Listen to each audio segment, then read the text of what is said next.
그동안 하나님 나라에 대해서 봤는데 이제 오늘로서 나라가 임하시오며 요 부분이 완료되고 이제 다음 주부터는 또 새로운 내용을 우리가 함께 살펴보게 됩니다. 지난 시간을 생각하면 이 흐름들이 참 감사한 것 같아요. 우리 지난 한 주간 고난주간 그 특별 새벽 예배를 드리고 또 이제 지난 주일이죠. 부활절 감사 예배를 드리는데 왜 감사하냐면 우리가 주기도문을 통해서 하나님의 나라를 보면서 어디로 시선을 우리가 더 확장했냐면 구원이 무엇인지, 하나님께서 우리에게 주시고자 했던 구원이 무엇인지를 먼저 주기도문을 통해서 한번 보다가, 그리고 시기상 이 고난주간 특별 새벽 예배를 통해서 더 자세하게 보고 이제 오늘 이어서 하나님의 나라에 대한 내용을 마무리하게 되는 것이 너무 이게 일사천리로 이어지는 게 참 감사합니다. 이게 맥이 끊어지면 그런데 계속해서 우리가 이어져서 복음을 생각하고 구원을 생각하고 하나님의 나라를 생각할 수 있는 것이 참 우리에게 은혜다 이렇게 생각되었습니다. 안타깝게도 우리는 그런 은혜들을 살펴보고 있지만 여전히 이 세상을 보면요, 고난주간을 똑같이 지켰어요.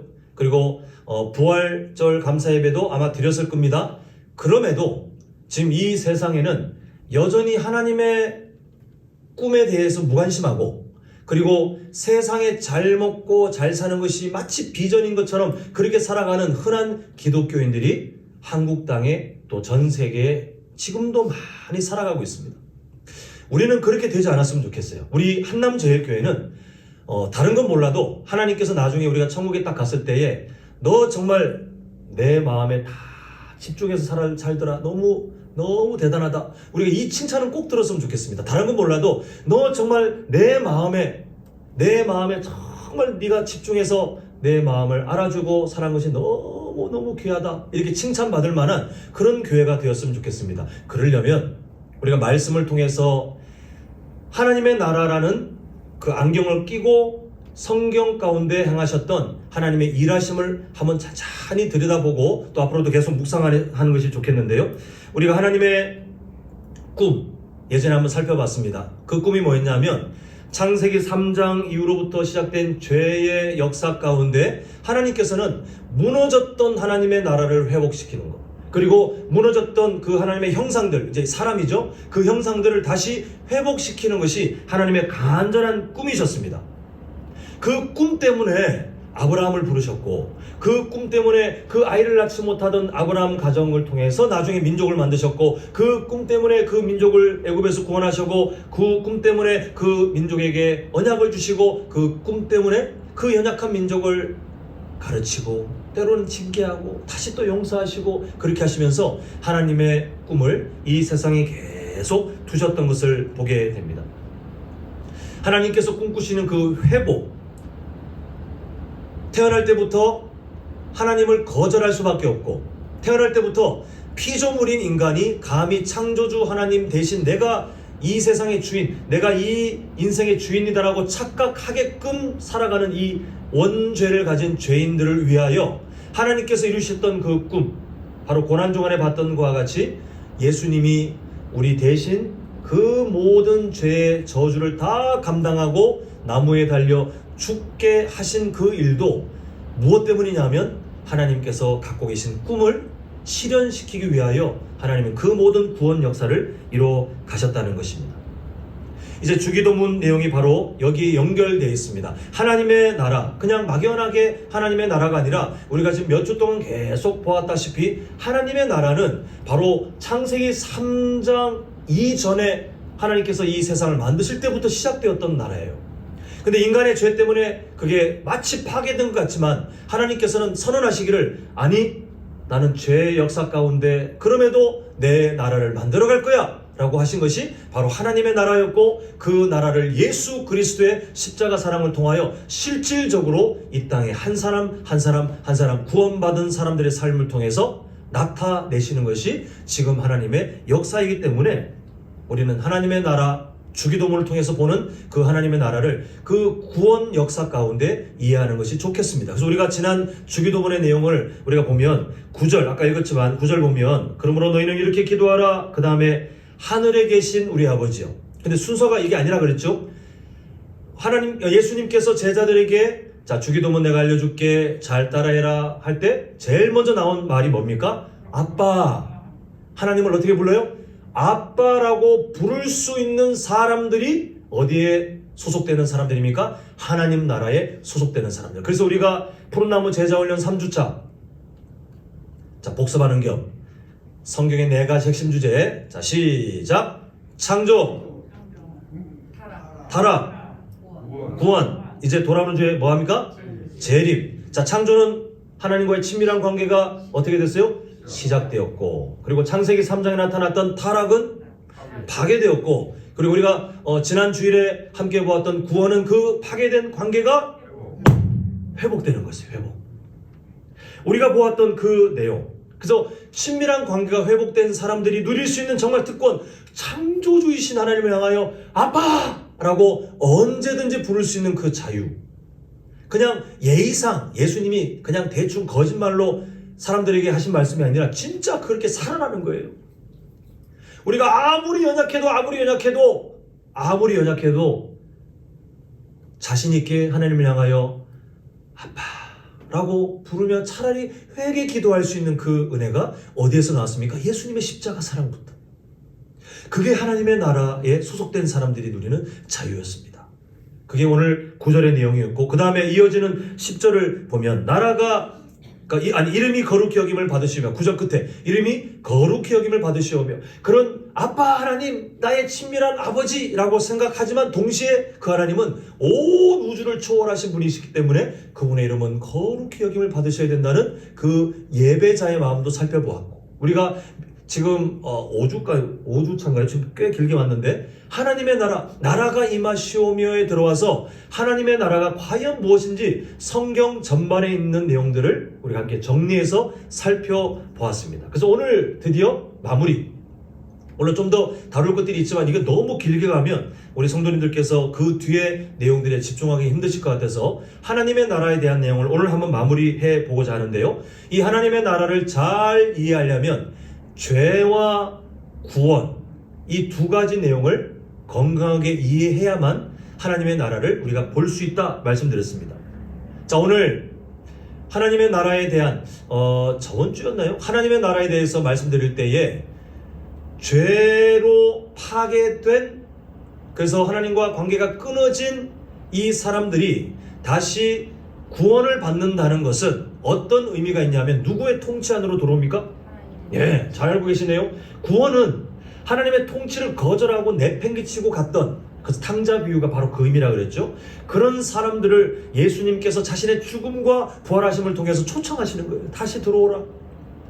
이 하나님의 나라, 하나님의 통치가 임하는 이 나라 안으로 들어와야 너희들이 끊어졌던 풍요를 누리고, 끊어졌던 생명을 누리고, 끊어졌던 위로를 경험하며 훗날 그 완성된 하나님의 통치 안에서 영원히 천국의 그 삶을 허락받게 될 것이다. 이게 예수님께서 초청하시는 그 내용이었던 것을 보게 됩니다. 그렇다면 죄가 하나님께서 끊어졌다면 구원은 그 관계가 이어지는 것을 말씀드렸는데, 아브라함에게 하나님이 주셨던 비전이 뭐였죠? 창세기 12장 1절부터 3절을 보면 아이를 못 가지는 가정에게 내가 너로 민족을 이루고 잘 먹고 잘 살게 해줄게 라고 하지 않고, 민족을 이루되 너를 통해 누가 복을 받게 합니까? 열방이 복을 받게 하겠다. 그래서 지금 말씀드리는 하나님의 나라의 이해로 그 하나님의 약속을 풀면 뭐가 되냐면요, 내가 너를 통해 만들 모델 나라를 통해서 지금 죄의 나라에 허덕이고 있는 사람들을 내가 통치하는 나라로 내가 초청할 거야. 훗날 예수 그리스도를 통해 완전하게 완성될 그 꿈을 하나님께서는 아브라함과 그의 후손으로 나중에 이루어질 민족들을 통해서 만들어 가실 꿈을 갖고 계셨던 것이 바로 창세기 12장 1절부터 3절의 말씀입니다. 결국 구원이 뭐냐? 하나님의 나라로 부르시는 거예요. 하나님의 통치가 있는 나라로 부르시는 겁니다. 그래서 오늘 하나님의 나라에 대한 마지막 진리, 한번 저를 따라합니다. 하나님의 통치는 관계 회복으로 나타납니다. 자, 이건 구원도 마찬가지죠. 하나님의 통치는 구원이라고 했는데 다시 한번 저를 따라합니다. 하나님의 통치는 관계 회복으로 나타납니다. 네, 구원은 하나님의 통치와 상관없이 살던 사람들이 예수 그리스도의 십자가 사랑을 통하여 하나님의 통치가 있는 삶으로 들어오는 거예요. 다른 사람 볼 거 없이 우리가 누굴 보면 됩니까? 우리 자신을 보면 됩니다. 우리가 물론 모태신앙이신 분도 계시겠죠. 어릴 때부터 참 착하게 살아오신 분도 계시겠지만 성경의 진리로 따지면 인격적으로 우리가 예수 그리스도를 영접하기 전까지 우리는 그 죄의 문제가 해결되지 못한 사람들이에요. 결국 그 시점이 언젠지 모르겠으나 우리 성도님들께서 정말 예수님을 나의 구주, 나의 통치자로 인정하시는 그 시간이 있기 전까지는 하나님의 통치 바깥에 계셨던 분들이에요. 진노의 자녀였어요. 그러나 하나님께서 시간을 뛰어넘은 영원 전부터 내가 너를 구원할게, 내 아들 예수를 죽여서라도 내가 너를 구원할게 하셨던 그 하나님의 사랑이 확증되어 나타나서 우리 성도님들께서 지금 누구의 통치 아래 와 있습니까? 하나님의 통치 안에 들어와 계세요. 그게 구원이라고 지금 우리가 이 주기도문을 통해서 보게 됩니다. 그렇게 하나님의 통치 안에 들어온 사람들이 겉으로 경험하고 또한 겉으로 드러나는 어떤 열매들이 뭐냐 하면 오늘 아까 말씀드린 것처럼 관계 뭘까요? 회복이에요. 관계 회복. 자, 이 내용을 잘 나타내는 아주 좋은 예시가 누가복음 19장에 나오는 삭개오의 이야기입니다. 삭개오는요, 창세기 3장 이후로 시작된 죄의 역사, 그 세상 나라, 하나님의 통치를 거부하고 살아가는 세상 나라의 아주 대표적인 인물이에요. 삭개오가 뭘 쫓았습니까? 돈, 힘. 동족들이 고통스럽든 말든, 동족들을 쥐어짜든 말든 자기는 돈만 있으면 최고였어요. 그 로마의 압제 가운데 세리장이라는 권력을 누리고 있으면 최고였어요.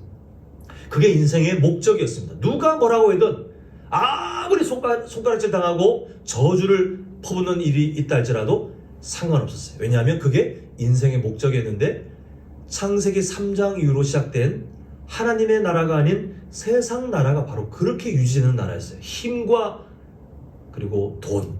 이게 이 세상의 나라의 모든 역사들, 제국의 역사가 바로 힘과 돈으로 유지되는 그런 세상 원리였어요. 그게 딱 삭개오. 근데 이 삭개오가 결국 어떤 인물이냐면 하나님의 통치 바깥에 있었던, 유대인임에도 불구하고 하나님의 통치 바깥에 있었던 사람인데 누가 만나주셨습니까? 구원자이신 예수님께서 그 사람을 주목하여 만나주신 다음에 하나님 나라의 복음을 전하셨어요. 그리고는 선언하시기를 네가 하나님 나라에 속한 사람이 되었다. 너 하나님 나라의 백성이 되었다. 너 용서받았다. 이 말씀을 하세요. 자, 아까 전에 하나님의 통치는 뭐로 나타난다 그랬죠? 관계 회복. 지금 삭개오가 살아가면서 경험했던 그 모든 삶의 잘못된 증상들은 어떤 원인이냐면 하나님과 관계가 깨어져 있고, 그리고 통치라는 개념으로 보면 하나님의 통치 바깥에 살기 때문에 그런 악한 짓들을 하고 살았던 건 아니겠습니까? 그런데 예수님께서 복음을 전하시고 죄 용서의 은혜를 주시니까 끊어졌던 하나님과의 관계가 회복되고, 통치의 개념으로 보면 하나님의 통치 안으로 들어오게 되었어요. 근데 우리가 주목할 사실이 있습니다. 뭐냐 하면 이때 이 삭개오의 삶이 여기서 멈췄느냐, 그냥 그걸로 마무리되느냐? 아니요. 성경에 보면 그렇지 않고 어떤 것으로 열매가 맺혀지냐면 자기가 그동안 사람들에게서 착취한 재산들을 다 돌려주겠다 합니다. 삭개오에게 돈은 인생이었어요. 삭개오에게 돈은 자기의 삶을 지탱하는 최고의 가치였습니다. 그런데 이제는 그게 자신의 가치가 아니었어요. 하나님과 친밀한 관계가 회복되고 나니, 그 관계 회복을 누리고 나니 어디로 열매가 나타나냐 하면 그동안 사람들에게 상처를 주고 사람들에게 정말 고통을 줬던 그 자신의 삶을 돌아보며 회개했어요. 그리고 그 삶을 다시 되돌리며 이제는 그 삶을 살지 않는 인생을 결단하게 되는 것을 보게 됩니다. 하나님의 통치 바깥에 있던 삭개오가 하나님의 통치 안으로 들어오니 이제는 하나님의 백성이 된 건 둘째치고 하나님께서 그렇게 기뻐하시는 다른 사람에게 깨어진 관계를 회복하고 다른 사람에게 용서를 구하고 또한 다른 사람에게 도움을 주는 그런 인생을 살게 되었다는 것이 바로 삭개오가 그 삶이 지니고 있는 이 하나님 나라의 메시지와 연결된 내용입니다. 결국 정리하자면 하나님과의 관계 회복은 구원의 핵심이라고 말씀드렸습니다. 그리고 이 하나님과의 관계 회복은 반드시 어디로 이어지게 되어 있어요? 사람들과의 관계 회복으로 반드시 이어지게 되어 있다라고 말씀을 드렸습니다. 요즘은 그런 모습 보이지 않는데 예전에는 교회에서 샬롬 뭐 이런 인사들 많이 썼어요. 약간 제가 학생 때는 좀 오글오글 그랬어요. 보면 그 앞에 어떤 그 임원이 나와가지고 광고할 때 자 우리 함께 인사하겠습니다 샬롬 하면 옆에 사람들하고 샬롬을 시키니까 하긴 하는데 되게 어색했어요. 근데 이 샬롬은 하나님이 주신 평화 아닙니까? 하나님께서 인간들에게 그토록 선물로 주고 싶으셨던 하나님과 인간 사이의 샬롬, 이게 회복되면 자동으로 사람과 사람 사이에 뭐가 회복돼요? 샬롬. 이 화평이 회복되게 하는 것이 바로 하나님의 통치가 있는 하나님 나라의 특징이다라는 것이 성경의 바로 증거입니다. 이게 바로 예수님께서 자신의 생명을 다 바쳐서까지 우리에게 주시고자 하는 진정한 치료의 그 기적이었습니다. 자, 이런 치료라는 제가 말씀드렸는데 왜 이 말씀을 드리냐면 예수님께서는 우리의 치료자로 오셨습니다. 근데 우리가 예수님의 치료를 되게 제한해요. 몸이 아프거나 마음이 아픈 거를 치료하는 분으로 생각하지만 예수님께서 이 땅에 오신 치료자의 진짜 목적이 뭐냐 하면 창세기 3장의 죄로 인하여 인간들은 모두 어떤 상태가 되냐면 아주 심각한 영혼의 질병을 다 태어날 때부터 안고 태어나는 거예요. 가족력처럼 태어날 때부터 심각한 불치병, 죄로 인한 그 영혼의 그 심각한 질병을 갖고 태어나서 그 증상들에 허덕이며 그렇게 살다가 그대로 죽으면 영원한 벌을 받는 불쌍한 인생이 되었습니다. 예수님께서는 이 병을 고치고 싶으셨어요. 그래서 이 땅에 오신 다음에 하셨던 사역들을 보면 여러 사역들이 있는데 우리가 대표적인 그 사역이 바로 예수님께서 병든 사람들을 고쳐주시는 것을 우리가 알지 않습니까? 근데 이거는 예수님께서 오셔서 복음도 전하고 아니면 병도 고쳐주시고 사람들도 먹이고 아니라 사실 이 땅에 오신 구원이라는 진짜 목적이 있는데 이 구원이 진짜 어떤 것인지를 사람들에게 가시적으로 보여주며 가르치기 위해서 때로는 먹이시기도 하시고요. 때로는 사람들에게 그 질병을 고치시는 일들을 하면서 그 모든 일들이 사실 인간에게 본질적인 그 영혼의 심각한 질병을 고치고자 하는 예수님의 구원 사역이라는 것을 가시적으로 가르치는 것을 보게 됩니다. 그 대표적인 사건이 바로 중풍병자를 메고 온 그 친구들의 이야기예요. 우리 다 잘 아시잖아요. 그 사람들은 낫기 위해서 왔는데 예수님께서 뭐라고 하셨습니까? 너 건강해져라 라고 하지 않고 너 죄 용서받았다 이런 말씀을 하세요. 그게 원래 예수님께서 사람들에게 반드시 선언해주고 싶으신 진짜 구원의 방향입니다.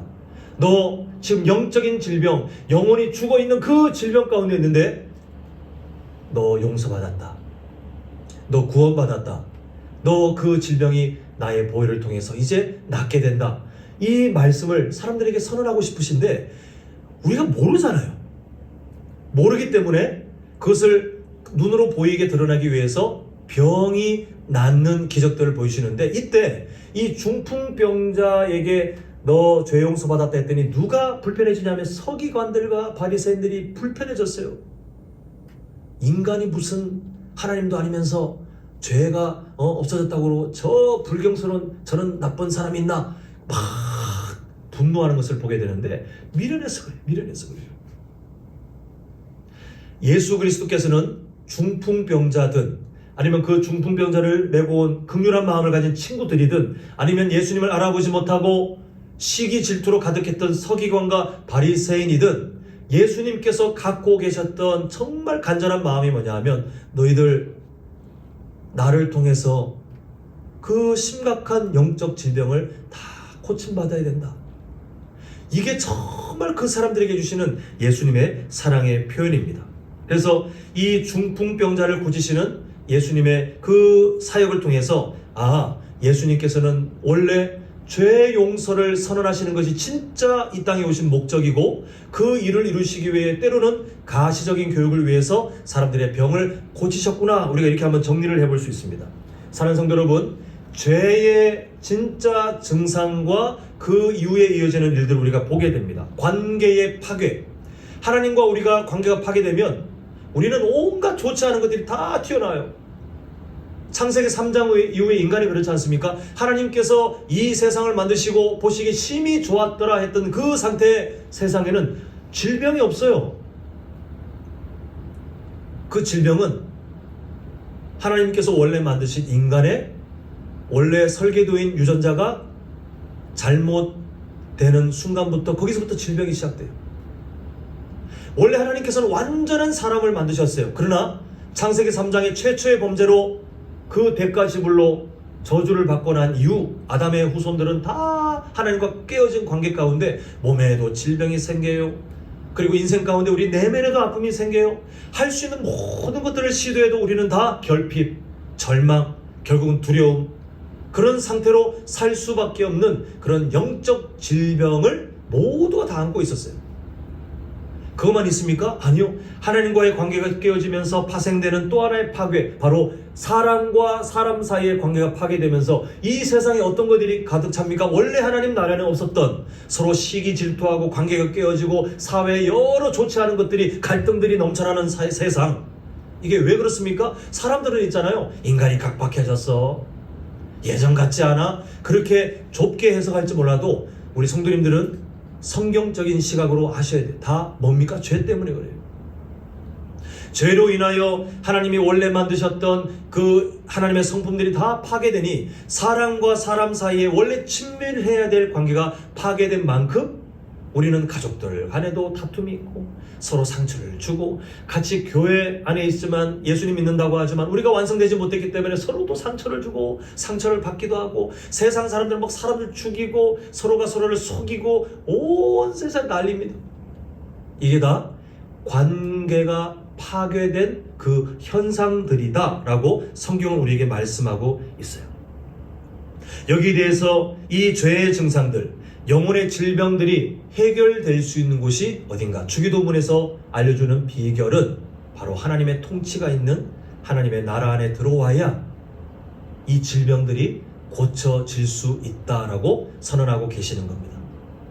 그래서 예수님께서 제자들에게 유대인들이 잘못된 하나님의 나라를 꿈꾸고 있지 않았습니까? 우리나라가 예전 솔로몬 또 다윗 때처럼 부국강백이 되어서 우리도 등 따시고 배부르게 잘 먹고 잘 사면서 이 세상을 호령할 수 있는 그런 나라가 어서 속히 오게 하여 주시옵소서. 그런 메시아를 보내주시겠지? 잘못된 세속적인 구원관과 세속적인 하나님의 나라를 갖고 있을 때에 예수님께서 아니야, 내가 너희들에게 알려주고 너희들에게 다시 가르치며 또한 내가 나의 보혈을 통하여 완성해줄 나의 나라는 바로 하나님의 통치가 있는 나라, 창세기 1장부터 하나님이 만드시고자 했던 그 나라로 너희들이 들어오는 것이야. 이게 바로 주기도문 안에 담겨있는 복음이었습니다. 그래서 우리는 하나님과의 관계 파괴, 사람과 사람 사이의 관계 파괴가 있는 이 죄의 현상들이 어디에서 해결될 수 있느냐를 분명히 알고 계셔야 되는데, 하나님의 통치가 있는 그 삶, 하나님의 통치가 있는 그곳에서 바로 이 문제들이 해결된다는 것을 우리가 성경적으로 마음속에 잘 갖고 계셔야 되겠습니다. 그래서 하나님의 통치를 만드시기 위해서 하나님께서 하신 일들을 보니 그게 성경의 역사였어요. 자, 우리 하나하나 한번 살펴보겠습니다. 제가 간단하게만 설명드릴 텐데요. 질문을 드리고 그 질문에 대한 설명을 한번 드려보고자 합니다. 첫 번째 질문이 뭐냐 하면, 자, 질문을 드릴 테니까 한번 답을 한번 생각해 보세요. 하나님께서는 왜 이스라엘을 굳이 만드셨을까요? 하나님께서는 이 세상 가운데 왜 굳이 이스라엘이라는 민족을 만드셨을까요? 아까 질병이라는 말씀 드렸습니다. 창세기 3장 이후에 모든 인간은 스스로 해결할 수 없는 불치병, 죽음이 올 수밖에 없는 그 영적 질병에 모두가 걸려 있었다 그랬습니다.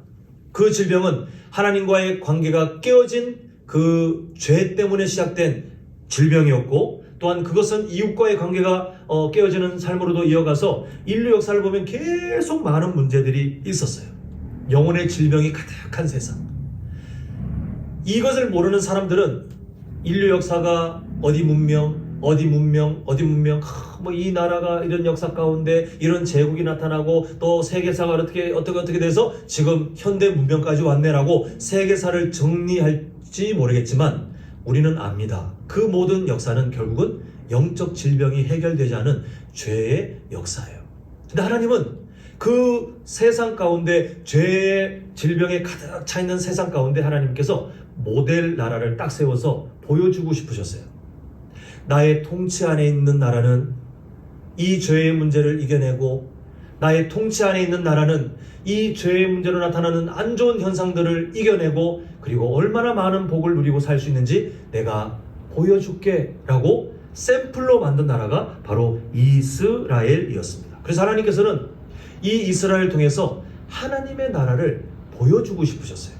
자, 두 번째 질문입니다. 그러면 왜 하나님께서는 이스라엘에게 성막, 물론 뒤에는 성전이 되겠지만 성막을 만들라고 하셨을까요? 이 이스라엘 민족이 만들어졌습니다. 그리고 우리가 잘 아는 것처럼 애굽의 노예로 살고 있을 그때에 하나님께서 구원해 주신 다음에 시내 산에서 언약을 맺을 때에 너희들은 나의 무슨 나라가 되라고 하십니까? 제사장 나라가 되고 라고 하셨어요. 그리고 제사장 나라로 살면서 하나님의 통치 안에 사는 나라가 과연 어떻게 생각하고 어떻게 말하고 어떻게 사회생활을 하는지 아주 자세하게 가이드를 알려준 게 바로 율법이에요. 그 율법을 알려주신 다음에 하나님이 나중에 뭘 만들라고 하십니까? 성막. 근데 이 성막을 만들라고 하신 이유가 아주 중요해요. 이제 이스라엘 백성들은 우리는 제사장 나라, 더 이상 노예가 아니라 제사장 나라로 하나님께서 약속하신 가나안 땅을 향해 자 출발 이렇게 해야 되는데, 그 나라에 누가 함께 하셔야 됩니까? 통치하시는 하나님이 함께 계셔야 돼요. 물론 하나님은 어디나 계시기 때문에 그 이스라엘 백성들과도 함께 계시는 게 맞지만 하나님은 아셨어요.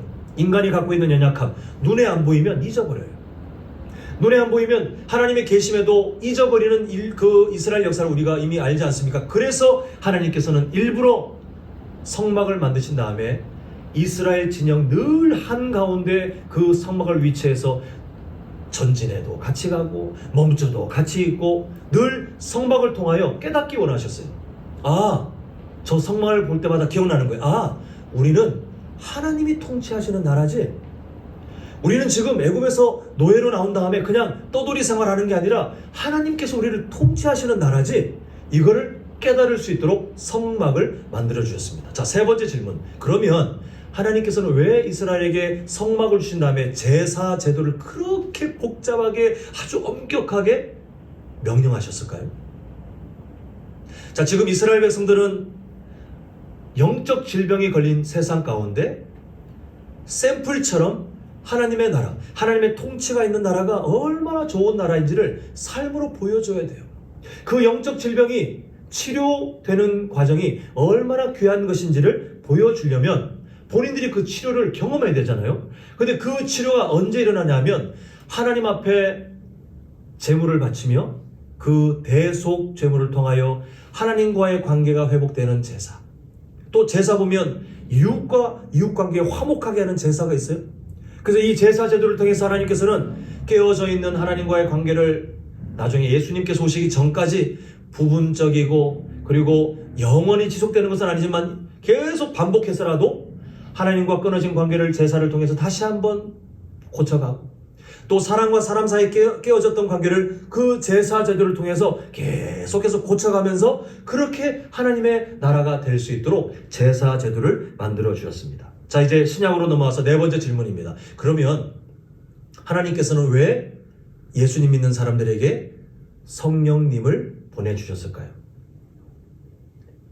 하나님께서는 하나님의 통치를 나타내시기 위해서 성막도 주셨어요. 또 그 통치의 은혜를 누리게 하시기 위해서 제사 제도도 주셨어요. 훗날 예수님께서 오신 다음에 하나님께서는 어떤 분명한 꿈을 갖고 계셨냐면 성전이라고 하는 건물 안에 갇혀서 거기서만 사람들이 좁게 하는 것이 아니라 온 세계 가운데 하나님의 사람들이 하나님의 통치를 누리며 그 통치의 은혜를 경험하는 정말 세계적인 하나님의 나라를 꿈꾸셨습니다. 그래서 어떻게 만드시냐면 건물을 뛰어넘어 아예 사람을 성전으로 만들 계획을 만드셨어요. 그래서 예수님 믿는 사람에게 누구를 보내주십니까? 성령 하나님께서 임재하게 하셔서 우리는 걸어다니는 하나님의 성전이 되었어요. 그러니까 그게 상징적인 의미나 그냥 듣기 좋아라고 우리는 하나님의 성전인 것을 모르느냐, 거룩해야 되지 않겠냐, 이게 아니라 하나님께서 우리에게 성령 하나님을 임재시키셔서 성전으로 만드신 이유는 그 성전은 누가 통치하시는 증거입니까? 하나님의 통치가 있는 증거예요. 그러니까 우리가 우리 안에 계신 성령님을 생각할 때마다 나는 성전이지. 그리고 우리가 어떤 신앙 고백을 하고 살아갑니까? 내 삶은 하나님의 통치가 있는 삶입니다.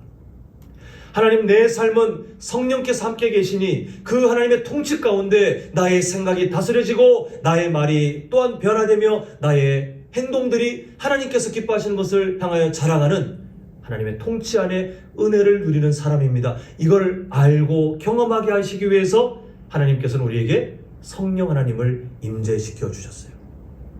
자, 마지막 질문입니다. 그러면 왜 하나님께서는 우리에게 천국을 선물로 주시는 겁니까?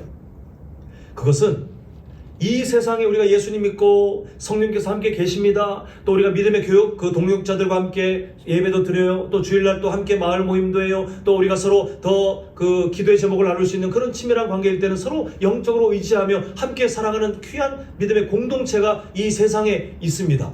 근데 한번 솔직히 생각해 보시죠. 완전합니까? 우리가 성전에 나와 함께 말씀을 마주합니다. 우리 성도님들 일상에 성경을 얼마나 보시는지 모르겠지만 말씀을 또 읽으십니다. 또 기도하십니다. 완전하십니까?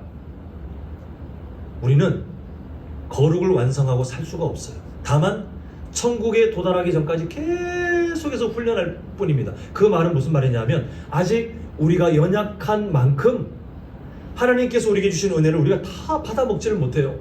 그 하나님의 통치를 우리가 다 누리지 못하고 그 통치 안에 우리가 완전하게 있지 못하는 아직은 결핍 상태에 있습니다. 근데 하나님께서는 우리를 이대로 두길 원치 않으시고 장차 완전한 하나님의 통치 안에 완전하게 하나님과의 친밀한 관계를 회복하여 또한 완전하게 사람과 사람 사이에 그 관계가 회복되어서 그 어떤 부족불이나 상실이나 상처나 아픔이나 그런 죽음이나 그 모든 것들이 없는 완전한 나라에서 우리가 하나님이 주시는 그 영원한 쉼을 누리도록 하고 싶으셨어요. 그래서 예비하고 계신 것이 바로 천국이에요. 그러면 우리는 어떤 삶을 살고 있냐면 이중적인 삶을 살고 있습니다. 이미 하나님께서 우리에게 천국을 약속하셨어요. 그런데 이 땅에서 천국을 배워가고 있어요. 뗄래야 뗄 수 없습니다. 이 세상을 살고 있지만 이미 우리는 천국을 약속받았다는 소망과 함께 그럼에도 우리는 이 세상을 살아가며 그 천국을 매일마다 연습하고 배워가는 삶을 사는 것이 바로 신앙생활입니다. 그게 바로 우리를 향하신 하나님의 꿈, 이게 바로 성경 창세기 1장부터 요한계시록까지 이루고 있는 하나님 나라의 메시지예요. 이제 말씀을 맺고자 합니다. 하나님의 통치는 아까 말씀드린 것처럼 반드시 관계 회복으로 드러난다, 이렇게 말씀드렸습니다. 하나님과의 관계를 우리가 누리고 그 관계를 우리가 회복하는 만큼 다른 사람들에게 우리가 관계를 회복해가는 사명을 우리가 살아가는 것이 바로 신앙생활이에요. 그리고 이것을 이루시기 위해서 하신 일이 뭐냐 하면 예수님을 기꺼이 우리 대신 죄인처럼 취급하여 나무에 달아 모든 저주를 퍼부어 죽게 하셨고 그 예수님을 다시 3일 만에 부활하게 하신 다음에 그 생명을 우리에게 다 주셨고 그리고 그냥 끝내는 것이 아니라 우리 안에 성령님을 보내주셔서 하나님의 성전으로 살아가며 그 통치를 누리게 하셨습니다. 믿으십니까? 예. 우리는 하나님의 통치를 나타내는 성령께서 함께 하시는 정말 귀한 삶이에요. 이때 우리가 한 가지 오해만 좀 벗었으면 좋겠습니다. 성령 충만을 이야기할 때 꽤 많은 분들이 이걸 어디서부터 시작된 건지 모르겠지만 성경에 없는 성령 충만을 자꾸 꿈꿔요. 어떤 능력이 막 나에게 신비로운 체험이 있고 뭔가 신령한 뭔가가 채워지는 그 어떤 느낌이 성령 충만이라고 생각하는데 아니에요. 아까 말씀드렸죠? 하나님께서 우리에게 성령 하나님을 보내주신 이유는 하나님의 통치가 있는 세상이 바로 그 자리가 구원인데 그 하나님의 통치를 누리게 하시기 위하여 우리에게 성령 하나님을 보내주셨습니다. 그 성령 충만이 뭐냐 하면 내가 하나님의 통치가 아닌 곳에 이쪽에 살던 사람이 이제는 예수님 믿고 하나님의 통치 안에 있을 때에 성령 충만은요, 내 안에 계신 나를 다스리시고 나를 도우시는 그 성령 하나님의 통치 안에 내가 얼만큼 순종하는지가 성령 충만의 정도예요. 우리 성도님들 신비한 능력이라고 생각하지 마십시오.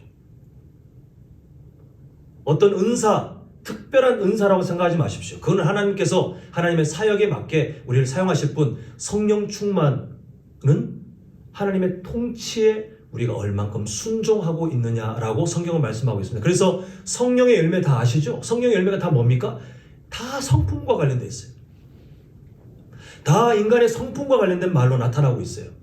우리 성도님들, 우리는 하나님의 통치 안에 하나님과의 관계가 회복되었고, 이제는 그 관계가 다른 사람에게 어떻게 행하는지를 통해서 우리가 증명하며 그를 살아가는 것이 신앙생활이고 또 성도의 삶이고 또 교회의 일상이라고 성경은 말씀하고 있습니다. 그때 성령 하나님의 통치 안에 온전히 순종하시는 우리 성도님들 되셔서 가족들에게도 그렇지만 또 함께 믿음 생활하는 우리 교우들에게도 그러시지만 특히 복음이 필요한 세상 사람들에게 우리 삶 자체가 살아있는 전도지가 되어 복음을 전하기에 전혀 막힘이 없는 선한 영향력을 끼치고 그 섬김을 나타내며 하나님께서 기뻐하시는 그 통치를 다른 사람에게 또한 전하는 귀한 복음의 전달자가 되어 주시기를 간절히 소망합니다.